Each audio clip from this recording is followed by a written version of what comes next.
திருவள்ளுவரின் வழியில் வாழ்ந்து வாழ்வின் உன்னத நிலையினை அடைய திருக்குறளோடு நாம் என்னும் இந்த நிகழ்விலே இணைந்திருக்கின்ற உங்கள் அனைவருக்கும் முதற்கண் வணக்கம். குறள் எண் 251, அதிகாரம் புலால் மறுத்தல். ஆதன் என்கிற வேடுவன் குறிபார்த்து வில்லை எய்துவதில் வல்லவன். முயல், மான் போன்ற பிராணிகளை கொன்று அவற்றின் மாமிசத்தை தின்று உடல் கொழுத்து இருந்தான். ஒரு நாள் அன்றில் பறவைகள் ஒரு மரக்கிளையில் அதிக பிரியமாய் ஒன்றாய் நின்று பேசிக் கொண்டிருந்தன.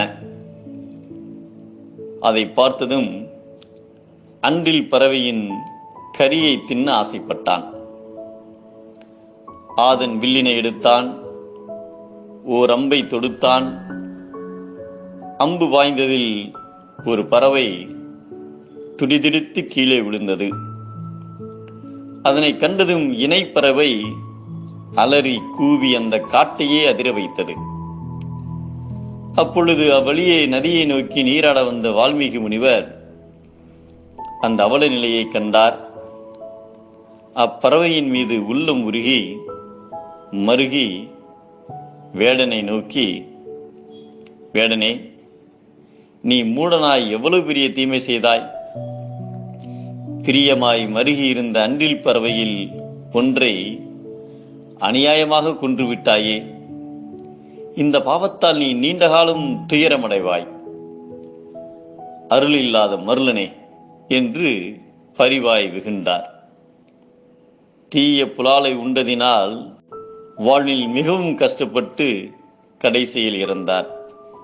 தன் நலனுக்காக பிற உயிர்களை பிரிப்பதும் உயிரினை பறிப்பதும் பாவம்.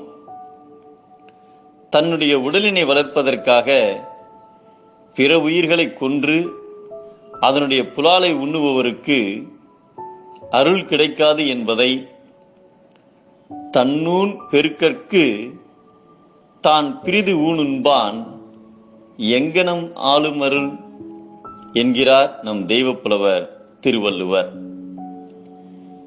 இறைவனை விரும்பினால் அருள், இறைச்சியை விரும்பினால் மருள்.